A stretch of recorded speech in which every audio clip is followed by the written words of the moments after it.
Сәлеметсіздер ме, құрметті менің ардыма кіріп жүрген қауым. Бүгін сіздермен біз мынандай әдемі, дәмді, иісі аңқып тұрған қыста, көктемде жейтін лечо деген венгрдің тамағын дайындаймыз. Сондықтан бірге дайындап. Бұл лечоны жасау үшін бізге керекті көкөністер. Біз қызанақ алдық. 5 кило жабайық дедік. Оған жаңа тәтті бұрыштың қызылын алдық, оған 6 кило есептедік.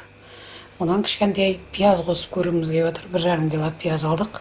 Мен пияз жасайтын едім, жылда биыл пиязбен жасап көрем. Bir жерден бір рецепт көрдім. Оған енді ары қарай 1 стакан су май, 1 стакан қант, 2 ас қасық үлкен тұз, содан кейін уксус аламыз. Қазір уксусты жайлап кішкентай қосып көреміз. Енді осыны жасаймыз. Турап қоғасын көрсін.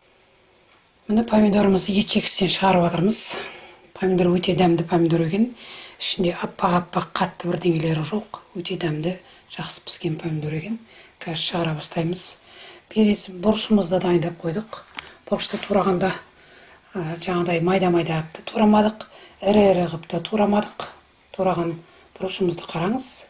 4-ке бөлдік, 3-ке бөлдік, ары қарай 5-ке бөлдік сала береміз. Себебі бұдан үлкен қысаңыз ауызға сыймай, банканың ішін алған кезде қиналып кетесіз. Мынау пиязды да көп майда қып турамадық. Оны қазір майға қуырып аламыз да үстіне салып жібереміз. Бірінші кезекте помидорды бәрін өткізіп болып, сосын қайнатып аламыз. Міне помидорды жаңа қызанақтың бәрін өткізіп, міне үлкен эмалированный кастрюльге салып, әдемілеп қойдық. Енді астына от қойдық. Қазір бұрқ етіп қайнағанда бұрышын саламыз. Бұрыштардың бәрі дайын тұр. Енді оның арасында пиязды майға пиязды салып пассеровать етіп отырмыз. Пассеровать деген сөз ана қып-қызыл қып кәдімгі тамаққа қуырғанда емес, жай отта қызартпай қуырып аламыз 5-10 минут. Содан кейін оны да үстіне сала саламыз. Қазір мына қайнаған. Міне енді қантын саламыз. 2 ас қасық тұзын саламыз.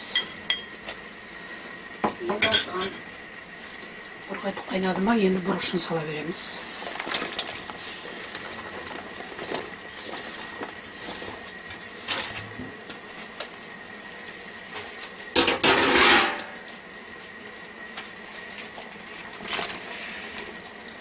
Бұл бұрыштың бәрі қазір басылып қалады.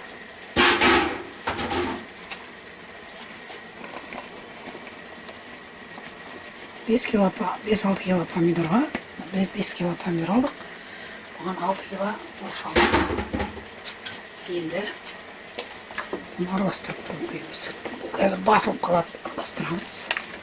Қайнағасын басылып қалады. Бірақ астын қозғап тұрыңыз, жабысып қалмасын.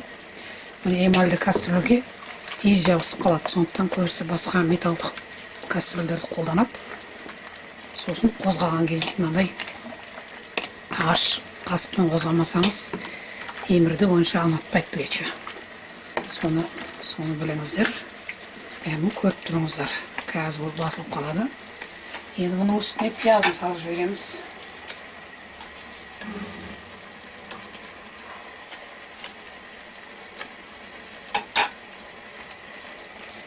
Пиязымыз жай қайнап жатқан. Бағанағы майға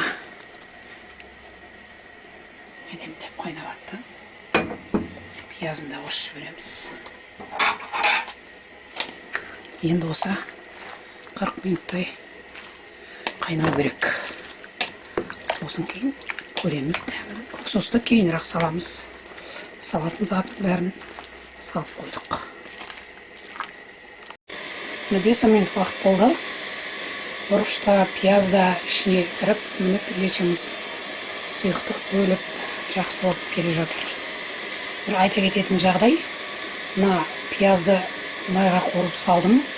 Жай ғана қуырып, себебі банкада кейін лечоларыңыз дайын болған кезде бетінде сұйық май шығып тұрмасын деп, сол үшін ғана қостым пиязды. Негізі пиязды қоспай жасай берулеріңізге де болады. Енді қазір бұрқ етіп қайнасын. Сонан кейін 30 минут тұру. Мына бәрі ингредиенттердің бәрін салып болғаннан кейін барып 15 минутта қайнады. Енді бір 30 минуттай күтеміз, араластырып тұрмыз анда-санда. Күйіп кетпесін. Астында эмальді кастрюля тез күйіп кетуі мүмкін. Оның арасында банкымызды стилизовать етіп жатырмыз. Қақпағымызды қайнаған суға салдық, стилизовать етіп алдық. Енді банкілеріңіздің бәрін дайындап тұрасыз, сонан кейін араластырып тұрасыз. 30 минут.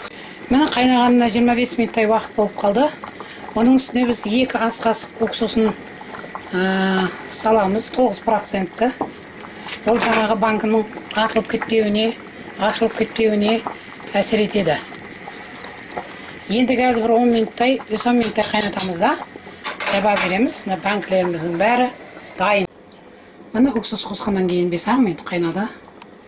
Енді мына таза банкілерімізге сала беріңіздер. Жақындатып қойып еретсін.